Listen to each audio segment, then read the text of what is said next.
Hello, everyone, and welcome to the Oklahoma News Report. I'm Rich Lenz. The scheduled deadline for the end of this year's legislative session is Friday, May 27th, 2 weeks from now. Lawmakers would certainly prefer to reach a budget agreement prior to that, but it hasn't happened yet. Joining us now with more details from our OETA studio in the Capitol, reporter Jason Doyle. Jason?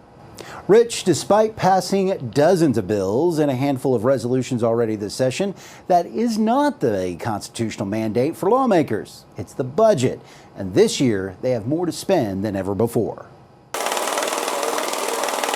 The legislature has up to $10.3 billion to appropriate this year. And while negotiations between the House and Senate are still behind closed doors, as of Thursday, a major part of the budget has been resolved: education spending. My Senate counterpart and I are in agreement, and I think the chairman of both A and B chairs are in agreement on the education. The rest of the budget, I don't know, but on education, we're pretty much done. Education appropriations are expected to be increased between $80 to $90 million in the next budget. That includes both kindergarten through 12th grade and higher education. As far as the greatest need in public schools, McBride says it's teachers. My superintendent, Dr. Romines, asked me, or I asked him, what do you need? And he said, I don't need anything. He said, I need teachers. I need teachers to feel appreciated, and I need to keep these teachers from retiring. To that end, McBride says budget negotiators have agreed to fund a program helping future teachers pay for their college education. It's a recruiting tool for seniors in high school or juniors, as they look for a career path. They want to choose education. It's not geared, what normal scholarships are geared for is math and science only. This one opens it up if you want to be a coach, if you want to be a history teacher. The plan is to give future teachers $1,000 for each of the first 3 years of college, $2,500 for the fourth year, and once a teacher is graduated and has a contract to teach, they will receive $4,000 each year over 3 more years. While the teacher college incentive and increased appropriations for other programs are good, Senate Democrats don't think it's enough. And a lot of faculty and staff have been recently have been given a 3% raise, which is actually, with inflation, is not a raise. Boren hopes that the budget negotiators will find a way to keep up with other regional states. Keeping up with the per pupil expenditure with our surrounding states and our competitors, that's what it's going to take for us to make gains in our education outcomes compared to other states. McBride says getting teachers more money might be something for the next budget.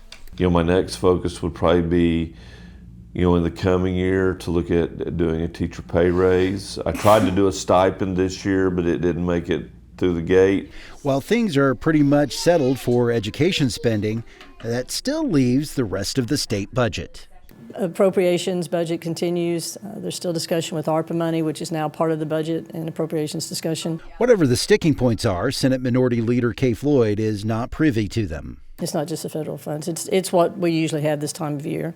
The House wants one thing, the Senate wants another, and so there's a lot of meetings going on that we're not privy to, which same song. We're just not at the table. I was hopeful this session that it would be different, that we'd be a little bit more included in the discussions, but that hasn't happened. What Floyd believes should not be holding up negotiations is tax cuts. We should not be cutting taxes in any budget.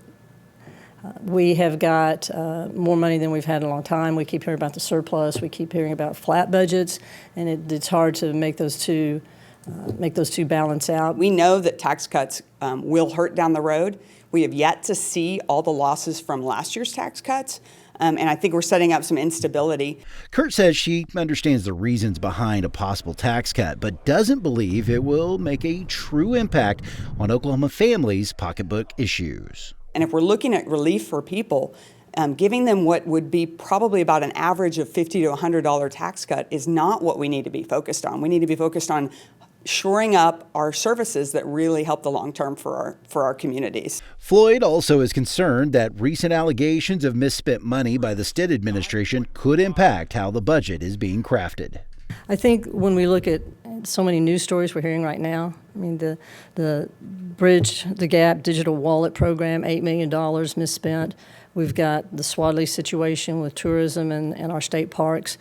Over and over again, we're seeing the governor's appointees and the changes that this governor's made just not working. We've lacked accountability. We've lacked transparency. Despite the lull in overt action on the budget, Representative McBride says it's much better to have a surplus to spend instead of the alternative. That's one of the nice things, you know, I can remember in 2017-18 with those huge deficits, you know, and it was obvious teachers did need a pay raise. You know, we had cut agencies to the bone. While the budget will be the major focus for the rest of this session, policy issues could still be taken up, including setting a bathroom policy for public schools. Rich? Jason, thank you very much.